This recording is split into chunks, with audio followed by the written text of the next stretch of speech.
dalal tey xam-xamam màcc tamit ci doomu jàngoro virologue la moom la ñuy dalal tey rek ngir mu gën yaatalal ci jàngoro ji nga xamante ni Covid 19 la coow li nag bari na xëy na am na loo xamante ni umpale nañu ko ci jàngoro ji ñu ngi lay jaajëfal bu baax a baax professeur maa ngi lay nuyu. maa ngi lay fay. mangoog professeur moom xam naa ni am la yombutoon ndax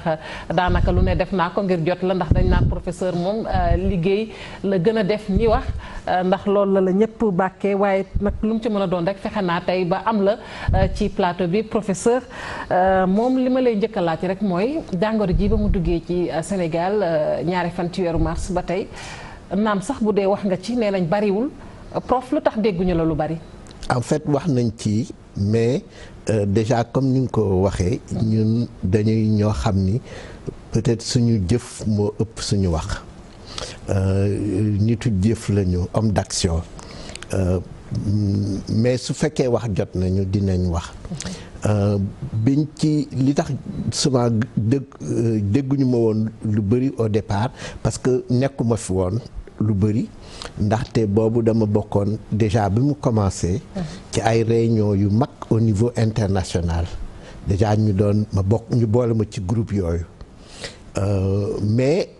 que li nit ñi war a xam mooy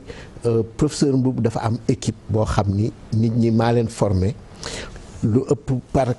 mu ëpp fanweer wala ñeent fukki at a ngi nii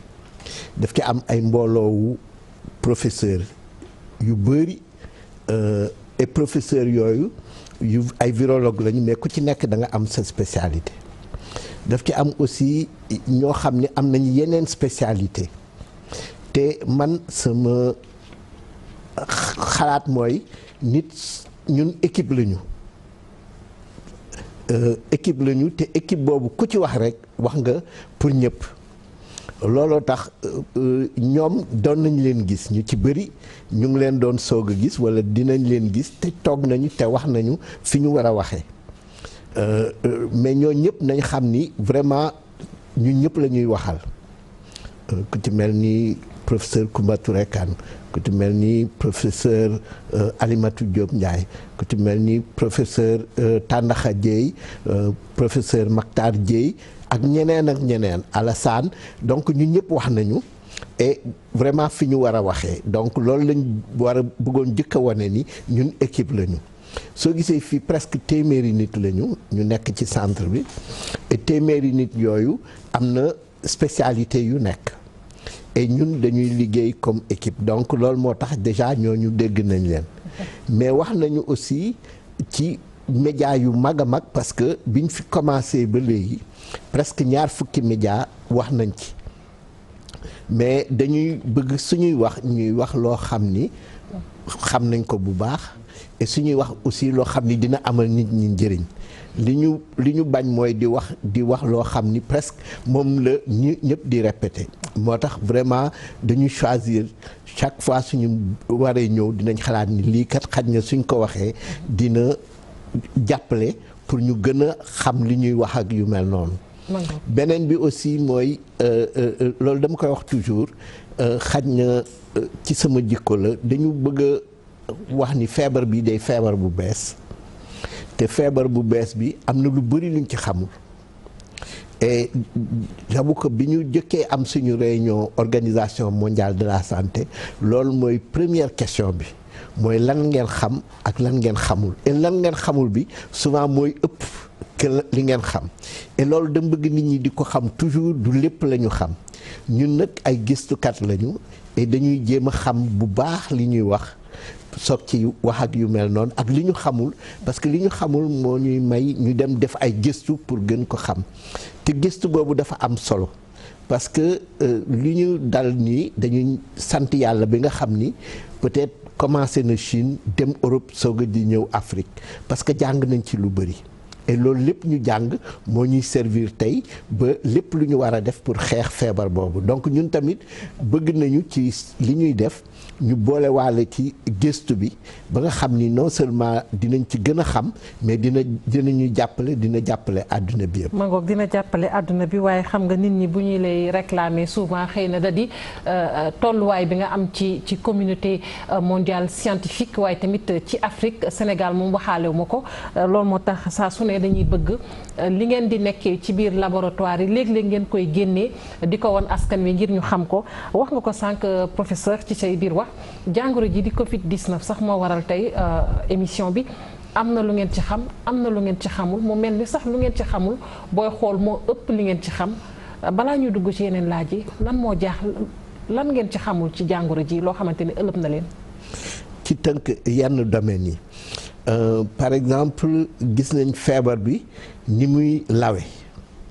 ak lawaay bu gaaw boobu loolu xamuñu léegi ba lu tax amuñu. raison yi wane lu tax muy gaaw fii lu tax muy yéex fii te loolu war nañ ko xam pour jël ay mesures gis nañ aussi ni muy rey souvent lu tax muy rey ñenn ñi lu tax muy dem ci taux yu presque ay 10% ci yenn dëkk yi ak yeneen dëkk yi lu tuuti loolu xamaguñ ci dara lu tax muy dal yenn population yi yu gën a mag bàyyi ñu gën a ndaw ñeeg yu mel noonu même su dul loo xam ni kii nañ xamuñu vraiment lu tax loolu. leeralal ma foofu population yu gën a mag mooy mag ñi xale. voilà xam nañ ni muy gën a daaneel di leen rey surtout mag ñi la et surtout parce que soo xoolee par tranche d'âge da ngay gis différence bi ni muy reyee ñu gën a mag ñi du ko reex ñu gën a ndaw ñi ba xale yi tuuti cas yu xale la ñu am. donc loolu aussi lu ñu war a xam mais xam nañ ni xaj na leen beneen facteur bi mooy souvent ñu mel noonu mag dañuy am yeneen feebar te gis nañu lu nu muy yeneen feebar yooyu nit ñi am comme par exemple diabète comme yeneen maladie cardiovasculaire yeeg yooyu yëpp problème pulmonaire yi loolu yëpp dafay tax muy gën a gaaw a rey nit ñi donc loolu xamuñu ko mais leneen li ñu xamul te mu am importance mooy gis nañu muy law di ñëw ba nga xam ni dafay jékki-jékki rek exploser fenn gis nañ ko Chine gis nañ ko Europe gis nañ ko États-Unis parce que États-Unis kenn mësul woon xalaat ni feebar bi dina dem ba yegg foofu mais dañu gis ni Afrique ni mu fiy ñëwee pour l'instant du liñ doon xaar dafa xaw a yéex et loolu il faut ñu gëstu ci ba xam fan la ñu feebar bi jëmee mën nañu. maanaam bu mu tax xel dal daal ci ni mu yéexee. bu mu tax xel dal mais ni mu yéexee di ñëw ak ñuy gis kaay te loolu dañ ci war a def attention bu baax a baax parce que gis nañu vraiment li mu def dëkk yu am doole yi et que ñun duñu attan loolu léegi nag parce que rek mi ngi yéex a ñëw ñu bëri xalaat ni xaj na du ñëw Afrique xam nga yu bëri ñu ngi ko doon wax au départ yoo xam ni ak temps bi xam nañu yooyu yëpp amul du dal nit ku ñuul tàngaay bi daf koy arrêté yu mel noonu yooyu yëpp xamaguñ ci dara mais nu épidémie progressé loolu c'est très important ñu gëstu ci ba jéem a xam nu mu war a demee parce que kenn xamagul raison bu tax éventuellement mu yéex a ñëw yéex a law Afrique et puis rey bi mu fi rey bëreegul léegi nag ñun dañuy liggéey li ñuy wax ak ay modélistes ñoo xam ni dañuy def modélisation loolu mooy seen liggéey pour jéem a xam nu muy demee te loolu dafa am importance pour ñu xam ci fu mu ñu jëmee ak lu tax éventuellement gisuñu ci loolu am na ay hypothèses yu nit ñiy wax mais yooyu yëpp dara leeragu ci est-ce que dinañu yóbbu comme fi mu yóbbu yeneen dëkk yi Chine Europe États-Unis xamaguñ ci dara mais il faut ñu bàyyi ci xel lu bëri et man sama en tout cas li ma xalaat mooy loolu dina am comme mën na bañ a am même pour man dañu war a nekk ci jël suñu matuwaay comme si loolu da doon am loolu moom kenn waru ko bàyyi fenn au lieu ñuy xalaat ni xaj na dina ñëw ou dina ñëw am na aussi facteur yu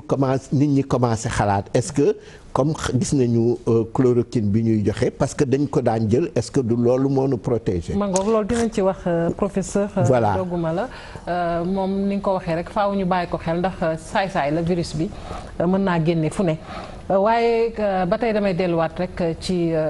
xam naa mottali lay doon ci laaj bi li ngeen ci xam ak li ngeen ci xamul wax nga ci mais li ngeen ci jot a xam rawatina ak ci wàllug wàllante bi bon bëgguma sax ñuy wax ci yi nga xamante ni daanaka ñëpp xam nañ ko boo jàkkaarloog nit bu tislee booy def nii am li ñu duppee mesure barrière yoo xamante ni dañ ko war a respecter mais bu weesoo loolu doomu jàngoro ji ngay virologue ci lan nga jàpp ni ci lay toog ndax ñee ngi naan mën ngaa dugg ci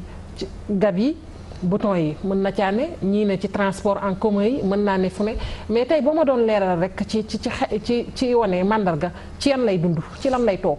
voilà li nga wax dafa am importance parce que ñun ay virologiste lañu donc dañoo xam lan mooy virus.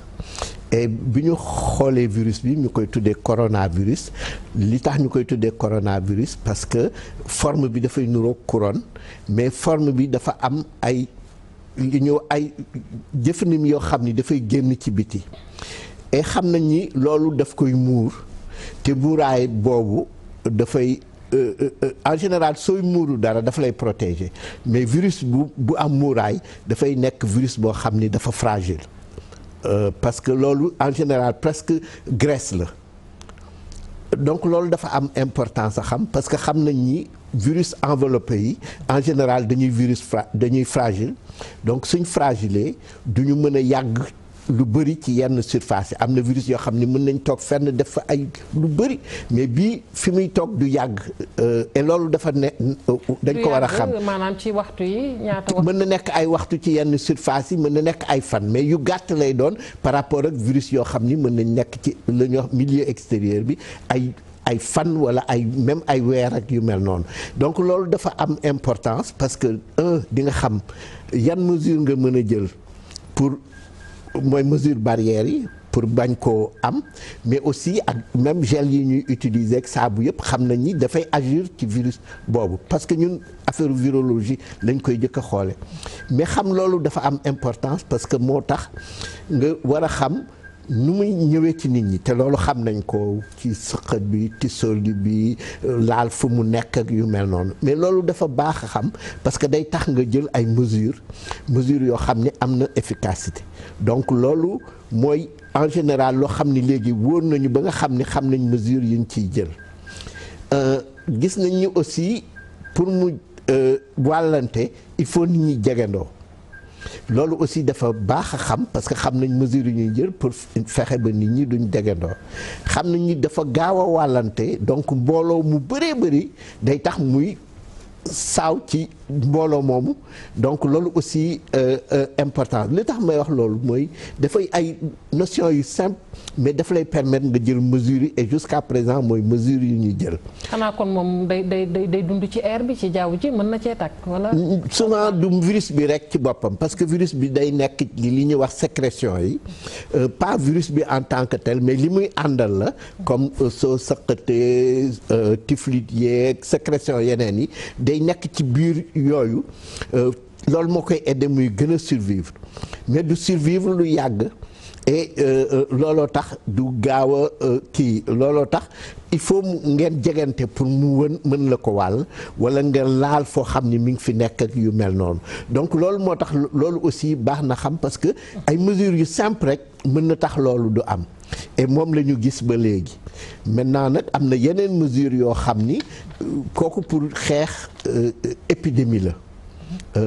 kenn yàgg nañoo gis ñuy dekk ay nit en quarantaine loolu yàgg na vraiment ci presque siècle bële lañ doon def loolu mais gis nañ ni kii gaawaayam bi tax na ba ñu jël yenn mesures yoo xam ni gëj nañ ko jël ci épidémie donc connaissance yooyu ñun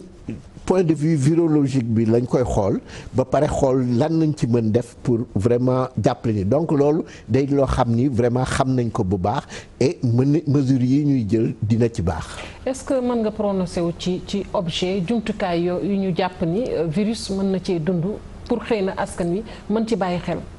voilà comme ni ma ko waxee rek virus bi day nekk ci sécrétion yi donc du virus bi isolé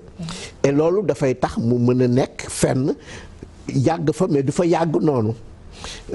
kii bi aussi li ci am importance mooy quantité de virus bi fiy nekk loolu duñ ko wax souvent suffisamment parce que nit koo xam ni tuuti virus la am peut-être que virus yooyu duñ dund lu yàgg mais ku ci am lu bëri mu nekk fenn wala nga sëqat mu dal nit wala nga tisooli wala même wax ji ñu ngi koy wax ak yu mel noonu su fekkee ni nit ki dafa am virus bu bëri ci moom foofu la contamination bi gën a gaawee donc charge virale bi daf ci am importance maintenant survie aussi ci yenn surface yi dafay dépendre ci conditions yu bëri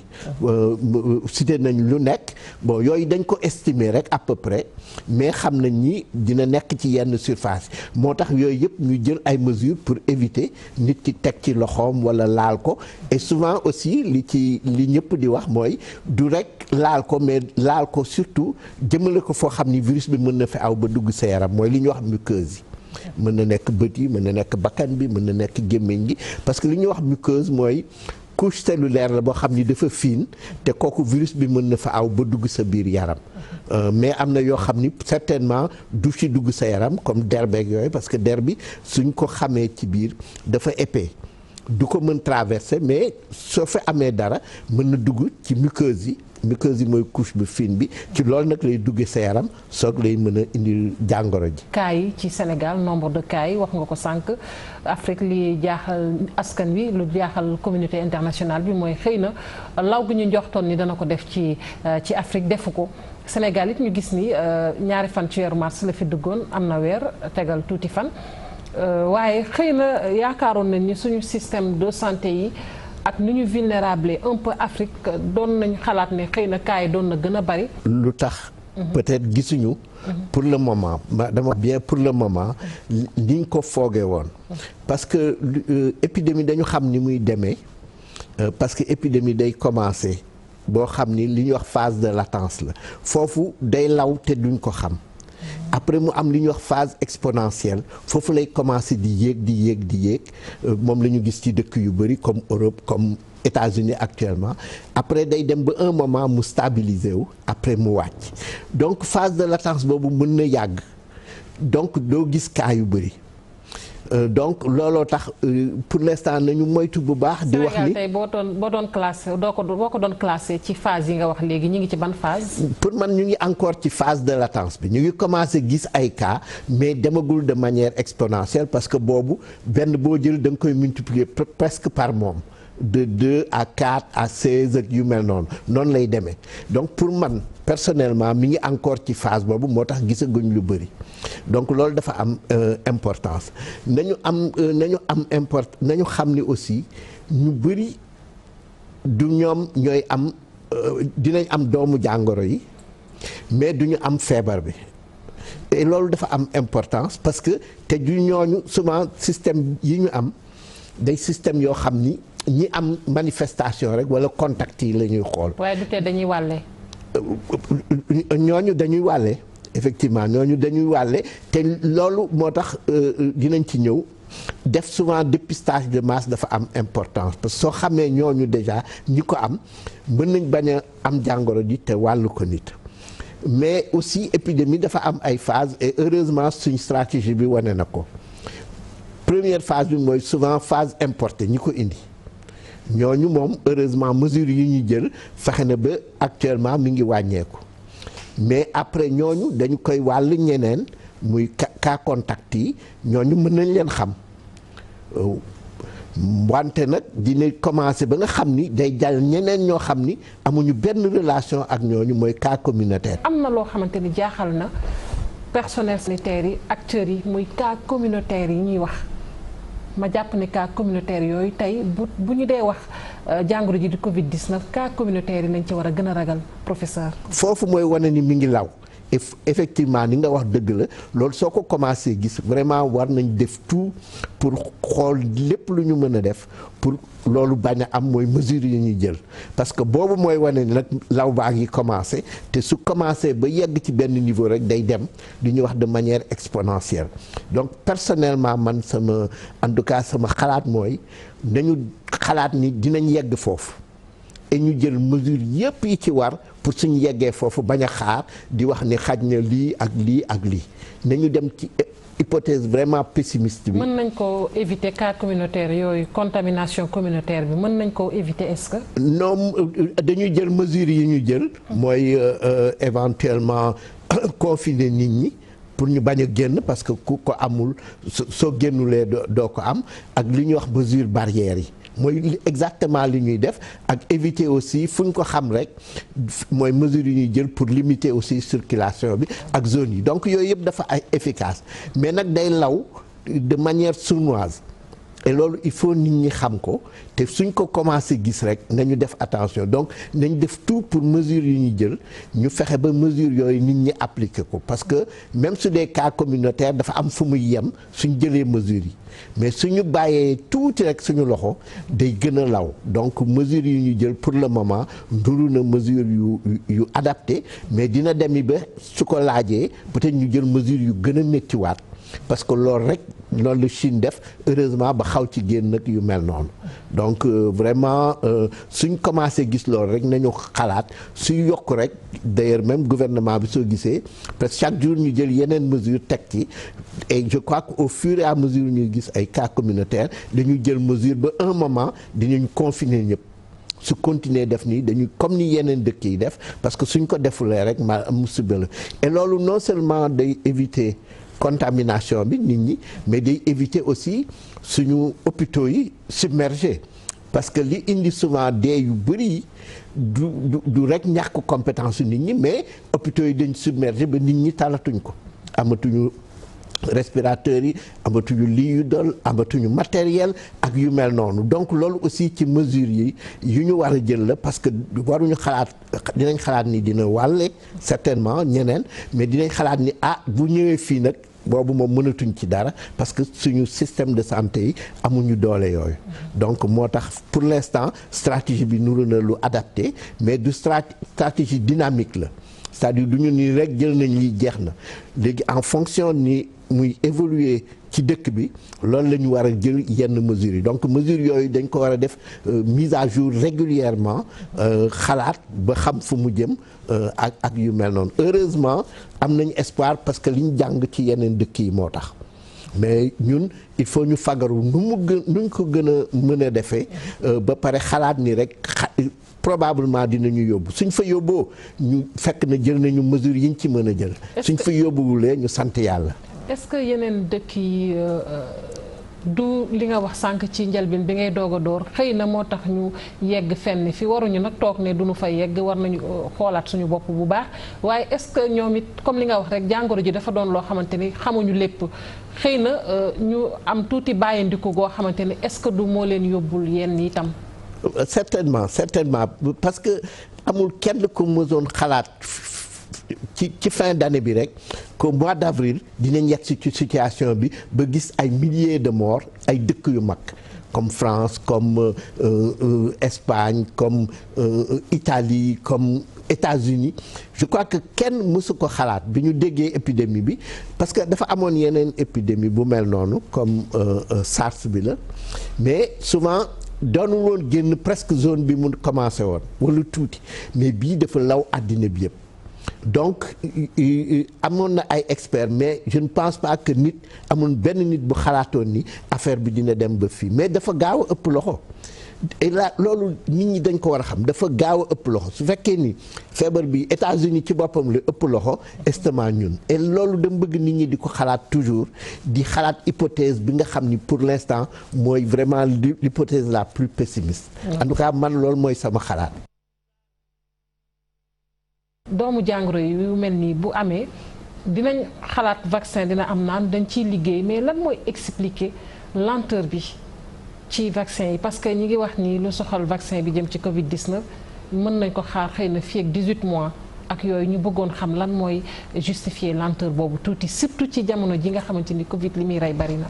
voilà parce que vaccin dafay processus boo xam ni pour def ko dafay laaj benn certain temps. et épidémie yu mel nii sax dinañ jéem a seet toujours nu ñuy accélérer temps boobu mais comme ni nga ko waxee dafay aussi lu bees parce que amoon na yeneen vaccin et xalaatoon nañ ni yoo xam ni comme grippe ak yooyu dañ koy def chaque année xalaatoon nañ ni dinañ ko mën a gaaw a defar ndax expérience boobu mais on s'est rendu compte que du lépp la ñu xam du lépp la ñu xam mooy li ma doon wax au départ et parce que souvent pour nga defar vaccin il faut nga xam yu bëri notamment lu muy def ci yaram nu nit ki loolu mooy ci immunologie bi nu nit kiy def pour défendre yooyu yëpp ak yan substance donc gaa ngi defar di gëstu mais gisaguñ dara et yooyu bis bu ñëwee il faut boo defee vaccin bi il faut nga essayer ko ci nit ñi pour xam ndax mi ngi leen di protéger yu mel noonu xoolal exemple Ebola bi am na fi épidémie yu bëri yoo xam ni amuñu woon dara mais au fur et à mesure lañ doon xalaat vaccin yi ba ñu dem ba am vaccin ba léegi heureusement loolu moo jàppale ci épidémie bu mujj bi parce que da fekk vaccin am donc loolu moo koy expliquer mooy li nga xam ni vraiment non seulement gëstu la mais pour defar ko xool ndax baax naag yooyu dafay laaj temps même temps boobu suñ ko écourté ci période épidémie mais mooy li ma doon wax au départ gëstu bi dafa am importance et gëstu épidémie dafa métti parce que épidémie du durer épidémie dafa dañ ci war a def gëstu parce que yu bëri ci nga koy jàng mais comme épidémie bi du durer souvent daf lay préparer pour épidémie bii di ñëw même peut-être pour nga tester koog yu mel noonu donc ci loolu lañ nekk certainement fii ak quelque temps dina am ay vaccin mais vaccin yooyu il faut ñu évaluer ko pour seet ndax éventuellement même su amulee épidémie ndax nit ñi te loolu ñun def nañ ci ñetti yoon ci Ebola bi ndax nit ñi dinañ réagir ak yooyu loolu lu muy kii mais du ñu mën a xam efficacité lu dul su amaat beneen épidémie te boobu lañ koy essayer di seet ndax dina protéger parce que su amulee épidémie doo mën protéger nit ñi donc phase yi ñuy wax mooy li ñuy wax parce que vaccin dafa am 4 phases mooy première phase yi moom dans tous les cas même su amulee épidémie di nga ko def pour xam ndax nit ki yaramam li muy génne mën na ko protéger ou pas mais pour nga xam protection dëgg bi il faut mu am épidémie te épidémie boobu nag ci nga koy def comme ni ñu def ci Ebola bi pour xam ndax vaccin bi efficace na ou pas. lu soxal ba tey ci wàllu vaccin yi après dinañ boucler lu jëm ci vaccin yi souvent bu ko testé xool ko jaarale ko fa mu war a jaar ba dara desul lu dul test également xam nga ñun nag dañoo xaw a dañ kumpa tuuti ma bëggoon xam ndax boobaa di ko testé ci ay nit choix lay doon ci ñu feebar en fonction de lan. parce que polémique dafa bari. voilà loolu polémique dafa bëgg naa tuuti rek. boo gisee ma laaj la ci. pour dalal xelu askan bi. tamit mu xam lan moo ne ci ginnaaw. voilà donc polémique bi dafa bëri te malheureusement il faut nit ñi xam dara dafa am ay convention internationale yoo xam ni loolu dañ ko def pour protéger nit ñi pour ñu bañ leen utiliser ci yenn essais yeeg yooyu essai bu ñu def rek dafa war a am sécurité maximale. loolu il faut nit ñi xam ko te dafa am ay comité comme Sénégal lu ñuy wax des comités éthiques ñoo xam ni bala ñu fay def dara ñoom dañ koy saytu ay spécialistes yi ba xam ndax lii mën nañ ko def wala mënuñu ko def et suñ ko defee ndax dina indil ki ñu koy defal yenn problème yi war a mën ko indi donc loolu mooy benn point bi deuxième point bi mooy il faut ñu def ay loolu ñuy wax ay essais cliniques parce que loolu rek mooy mën a tax ñu xam comme ni mu ko waxee ndax lii ñuy def dina indi dara ci paj mi wala dina ko indi ci vaccin yeeg yu mel noonu et loolu dafay loo xam ni médecine bi day évoluer donc il faut un moment ñu def ko ci nit mais dafay am condition de sécurité donc vaccin yi yëpp ngay gis ñu def ko dañu aw ci processus boobu donc il faut nit ñi xam ni c'est fondamental que ñu def ay essais cliniques pour xam ndax garab yi wala vaccin yi ndax yooyu dina baax ou pas mais dañ koy def ba nga xam ni dañuy amoindrir risque pour nit ki mais loolu moo tax li polémique bi aw il faut ñu considérer ko polémique bi mooy su waree am ay vaccin wala ay médicaments ñun africains dañ ci war a bokk parce que souvent non seulement suñu contexte la am nañ organisation yi ci def te ci résultat boobu ñun lay amal njëriñ mais il faut ñu def en sorte que mu am garantie bu mag que du indil tolof ki nga koy def mais c'est important que nit ñi xam bu ñu wax rek duñ fi def vaccin loolu moom je crois que erreur bu mag la il faut et loolu dañ koy def te dañ koy continuer def et fépp lañ koy def du rek Afrique wala feneen mais il faut ñu xam ni ak convention yi ak dëkk yi jël nañu lépp ba nga xam ni bala ngay def dara rek ñoom dinañ ko saytu ba xam ni lii kat suñ ko defee dina amal njëriñ nit ki mu def ko. beneen bi mooy amul dara lu ñuy def loo xam ni nit ki waru ci d'accord dañ ko war a expliquer ba mu leer wax ko risque yeeg yëpp moom mooy seet ndax d'accord na wala d'accordul et une fois mu d'accord saa yu bëggee mën na ci génn kenn du ko forcer donc loolu aussi il faut nit ñi xam ko. mais c'est important ñuy continuer def vraiment ay essais cliniques pour avancer la médecine et surtout am na par exemple benn organisation bu ñuy wax EDCTP rapidement pour ma wax ko kooku dafa lënkikoo ñun ci la ñu bokk Afrique ak Europe pour yenn garab parce que am na garab yoo xam ni intéressé tout presque Europe ñu ñoo ko soxla mais loolu pour ñu def ko. il faut xeetu garab la ci Covid bi wala non même par exemple li ñu wax les maladies liées à la pauvreté. comme sida paludisme tuberculose ak yeneen yi. intéressé tout Europe. am na yu bëri yoo xam ni intéressé tout noonu Europe. pourquoi ak yeneen parce que maladies yooyu nekkatuñ fa niñ fa nekke woon. et puis souvent yenn garab yi ñoom am nañ capacité am leneen loo xam ne amuñu ko looloo tax ñu créé woon organisme boobu et def nañ ci essai clinique yoo xam ni yu bëri résultats yi moo tax tey lu bëri ñu mën ko def fii Afrique donc loolu moom message bi ma bëggoon joxe la que c'est très important ñuy def ay recherche clinique mais encadré avec toutes les conditions de sécurité nécessaires. chloroquine bi liñ ciy wax ni ndax gëstu ngeen ci parce que bu ñu déggee ñenn ñi di wax nee nañ chloroquine bi nga xamante ni suñu waajur yi daan nañu ko jox bi ñu nekkee tout tànk ngir fegu ci jàngoro sibiru chloroquine boobu am na loo xamante ne liggéey na ko ci suñu yaram mi ngi mel ni suñu soldat yaram yi am na loo xamante ne dooleel na ko ci gëstu ngeen ci ngir xool ndax dëgg la am déet. voilà loolu dinaa ci répondre ci ñaari fànn benn bi mooy. affaire chloroquine bi ki koy liggéeyal man ak moom dañu xamante ay xarit la ñu ñooy liggéey am na loo xam ni dañ ko bokk du loo xam ni rek daf ko xalaat def ko dafa liggéeyoon ba xam ni chloroquine bi mën na rey yenn doomu jàngoro yi donc coronavirus bi donc looloo tax mu xalaat def ko te li mu def mooy yëfu médecin la def c'est-à-dire pour l'instant amuñu leneen moom mu xalaat ni lii suñ ko defee xaj na dina jàppale et résultat yi mu am dafay daf koy encourager et loolu bi mu amee léegi non seulement nit ñi commencé nañ ko jël mais àddina bi ñu ngi fiy def ay essais cliniques yooyu may wax yoo xam ni dina wane fii ak du yàggatul tuuti ndax loolu dëgg la wala du dëgg mais en attendant comme amuñu dara et comme résultat yi mu wone am na ko moo tax ñu koy jox nit ñi mais de manière encadrée sans prescription maintenant nag ñu ngi wax ni est-ce que lu tax feebar bi lawagul ci Afrique est-ce que loolu du ci dara mais loolu gëstu la kenn xamagu ci dara mais hypothèse rek la mën na am expliquer comme déjà su fekkee ni moom da doon rey doomu jàngoro yi te nit ñi am nañ ko xaj na loolu mën na nekk facteur mais amaguñ ci dara lu ñu leer hypothèse de travail la rek te loolu dañ ci war a gëstu. lu jëm ci wàllug test yi diagnostic yi gis nañu ne léegi centre bi nga jiite boole nañu ko bu weesoo Institut Pasteur moom it muy diagnostiqué Covid-19 ñu bëggoon xam rek seen taxawaay ci riposte bi. voilà loolu jërëjëf bi nga posé question boobu parce que dafa am importance pour leeralal nit ñi rek bi épidémie bi commencé comme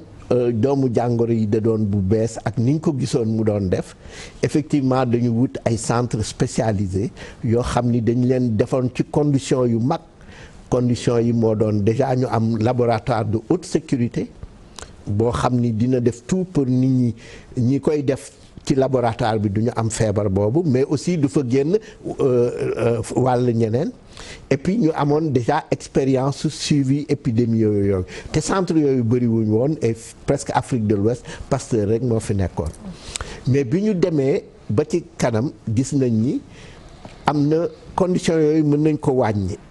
et déjà ñun déjà en tant qu'IRSF yàlla dafa def ni ba condition yooyu amoon nañ ko amoon nañ déjà labo de sécurité bi mais amoon nañ machine yépp yoo xam ni war na mën a def test boobu mais kenn xamuñu ci woon mais muy dem ba nga xam ni léegi dëkk yu bëri dañu am centre yu bëri yu koy def ci la ñu jóg ni ñun am nañ lépp, am nañ compétence, am nañ fii équipe boo xam ne presque téeméeri nit la, am na fi ay professeurs ay yu bëri comme ni ma ko waxoon au départ, ay spécialistes. ñu ni ñun dañu bëgg dugal suñu loxo parce que am nañu machines yi, am nañu équipement yi te mën nañ ko def te def nañ ko ci yeneen feebar. Donc looloo tax semaine bii rek la ñu commencé bokk ci loolu di def test yi. Léegi nag test yooyu ñuy def am nañ compétence yëpp, am nañu expérience bi, am nañ machines yi et aussi yàlla may nañu ba souvent am nañ ay li ñuy wax ay kit ay réactifs yu bëri yoo xam ni bokkul, am nañ ci au moins ñeent. Donc li ñu commencé def mooy dañu commencé laaj ministère bi ni ñu yéen da ngeen di dañ leen di jox région de Thiès pour le moment. Baax na ñu commencé ci région de Thiès bi li ñu jëkk a def mooy bien sûr wane ni ministre bi ñëw ñu wane ni am nañ condition yëpp sécurité ak yooyu yëpp ba pare def suñu équipe bi presque moitié bi dañ ko mobiliser ba nga xam ni ñun nit ñi dañuy liggéey suba di liggéey guddi di def ay car. Léegi aussi ñu fexe ba nga xam ni suñu jotee prélèvement yi parce que ñeneen ñee koy def suñu ko indilee ci guddi gi balaa suba gi dinañ génne résultat bi suñu ko indilee ci bëccëg bi balaa ngoon gi dinañ génne résultat bi moo tax dégg ngeen médecin wu Thiès bi ñu commencé ci ñoom mais. échantillon yi ngeen di jot bari na. échantillon yi mëtagul pour l'instant ñu ngi woon 69 démb. Peut-être ñu ngi war nekk ci ay 70 80 ci la ñu commencé mais léegi loolu aussi dafa baax parce que depuis une semaine rek la ñu commencé mais wane nañ suñ capacité opérationnelle pour def test yoo xam ni dina wóor parce que test bu ñu def lu ñu war a def benn ñu ñaar wala ñetti yoon lañ koy def juste pour garantir suñ sécurité dañu am ci biir lu ñuy wax ay contrôle mooy wane ni lii dafa war positif lii dafa négatif toujours contrôle yooyu noonu lay ñëwee maintenant nag war nañu mën a passer rapidement à la vitesse supérieure pour gën a am échantillon et pour gën a mën a aussi nekk ci yeneen partie dëkk bi parce que ñi en tout cas ñu ko seqteel ñoom kontaan nañu gis nañ service bi ñu leen di def ak yu mel noonu donc loolu day lu am important mais su épidémie bi demee ba peut-être feneen dañuy soxla yeneen centre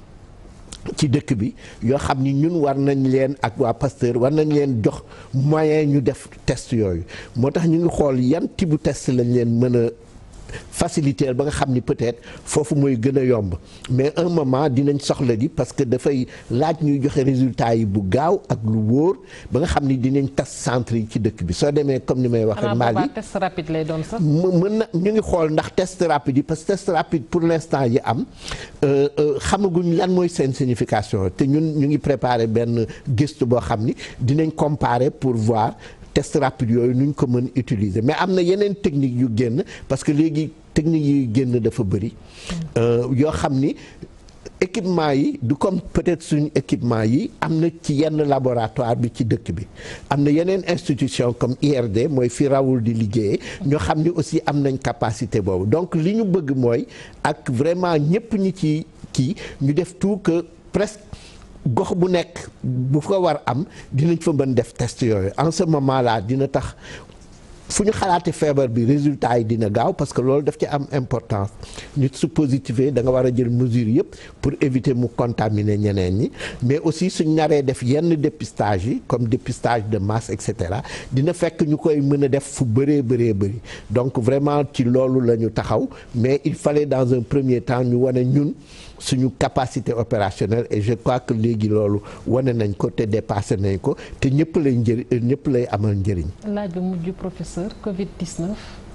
guerre biologique ou pas. kooku parce que wax ji bari na. waaw kooku vraiment kenn amu ci lu ko ci wóor kenn hypothèse rek la. kenn amu ci lu ko ci wóor mais xamoon nañ ni de toute façon expérience bi ñu am mooy coronavirus yi gis nañ ko plusieurs fois dañuy ay xeetu jàngoro yoo xam ne li ci ëpp ci malo yi la ñuy nekk et yi ci ëpp endroit yi ñu nekk nit daanu fa woon dem léegi nag ni développement bi defee tax na ba échange yi day gën a bëri entre animaux yi entre environnement bi ak entre nit bi ba léegi dafa am notion bu ñuy wax one health, c'est-à-dire benn wér-gu-yaram rek mooy am parce que wér-gu-yaram mu nit mënoo ko considérer tant que considéré wuloo wér-gu-yaramu malo yi ak wér-gu-yaram bi nekk ci environnement bi donc mooy borom approche. léegi nag loolu dafay tax ñu lu bëri lu dul woon daje day daje ba joxe lu bees moo am ci coronavirus boobu certainement ci animaux yi la jóge woon loo xam ni doonu leen woon def dara ba dem ci beneen animal bu ñu xalaat ba mu commencé ko indi feebar ba mën a jàll ci nit ñi loolu mooy hypothèse bi nga xam ni logiquement moom xam nañ ni loolu dafa am hypothèse kii guerre biologique ak yooyu man sama xalaat mooy kuy def guerre biologique da ngay def ba nga xam ni au moins am nga lu ko prévenir comme vaccin ak yooyu ci loolu laa xalaat et que kuy def guerre biologique doo ko def loo xam ni yow sa bopp doo parce que doo ko def loo xam ni da lay gaañ donc pour man hypothèse boobu du ma ni duñ ko écarter mais il faut ñu xalaat loolu il faut ñu xalaat ni nit ki quand même suy defar arme day wut lu ko défendre du wut arme boo xam ni moom tamit daf koy rey donc loolu laa ci bëggoon wax daal. jërëjëf ñu koy sant bu baax a baax professeur Souleymane Mboup ñu ngi lay jaajëfal bu baax a baax. ñu ngi lay fay ci waxtu yi nga ñu may naam sax sa liggéey mayu la ko waaye cëralee nga ñu waxtu bi ngir rek ñu mën a jukki li nga xamante ni askan wi umpale nañu ko ci jàngoro ji di Covid 19 di mbas mu bon mi mbokk yi jaajëfal nañ leen sant leen gërëm leen bu baax a baax di sant Mor Xarma mu ma gunge ci liggéey bi ànd ceeg Jili Jéeme yow it ñu ngi lay jaajëfal bu baax a baax ak ñëpp ñi nga xamante ne jàpp nañu ci ba lépp rek sotti te yomb ñu leen di jox dig daje mbokk yi ba beneen jotaay ci beneen émission spéciale ni ñu koy defee saa su ne rek jagleel ko jàngoro ji di Covid 19 ndax solo si tey mooy rek ni mu ko waxee ca njëlbeen ba may door daan coronavirus ci réewum Sénégal.